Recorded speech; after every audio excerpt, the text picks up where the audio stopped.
One of the most frequent questions that I get asked from retail customers is, are you an Apple Authorized Service Provider? And that answer is no. So what does that mean? So does that mean I'm some shady shop that doesn't know what he's doing and doesn't know how to fix a MacBook?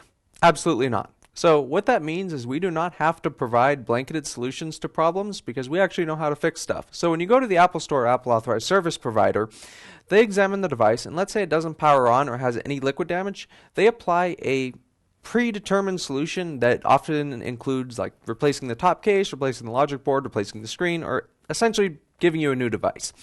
So they don't really diagnose issues at Apple Authorized Service Providers or Apple stores. They just apply either a Tier 3 or Tier 4 solution, and that could cost anywhere from $700 to over $1,500 depending on what's wrong with the device.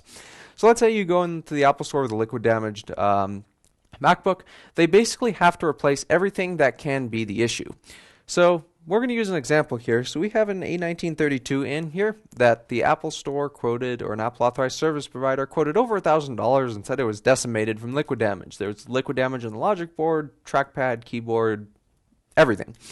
So that wasn't the case. There was actually no liquid damage in this device, and here's what the Apple Store told the customer. So they basically just said what they said, and thanked me for the repair. So what was actually wrong with this device is it was stuck in DFU mode. So DFU mode happens when the firmware on the T2 chip gets corrupted. Now this can happen from a variety of reasons.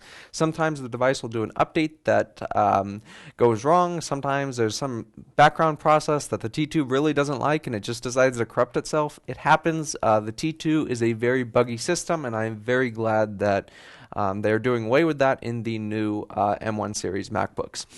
So came in for a DFU restore. That was it. There was zero liquid damage here, and it's honestly the sad thing is this experience with an Apple Authorized Service Provider or the Apple Store is not uncommon. It happens all the time that they say a device is liquid damaged when it is not liquid damaged, mainly because they don't know what liquid damage looks like. So there's a couple findings in this device that may look like liquid damage to an untrained eye, but is not actually liquid damage. So let's have a look at those. So first off, there's a little bit of staining on the battery here. Now, that's not liquid damage. If you don't know what you're looking for, you may think that that is a water spot, but it is not. What this is just a little bit of residue from manufacturing that stained the plastic covering on the battery. It might have happened when they were packing the cell.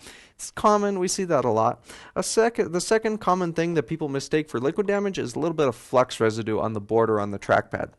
That's common. Flux is used in manufacturing, and you can never get all of it with cleaning.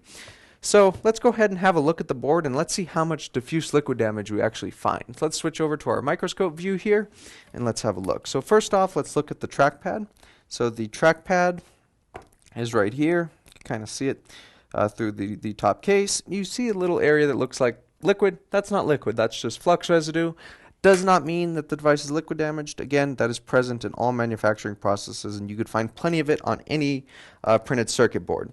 So let's move over to the logic board, which is arguably the most expensive part in the computer.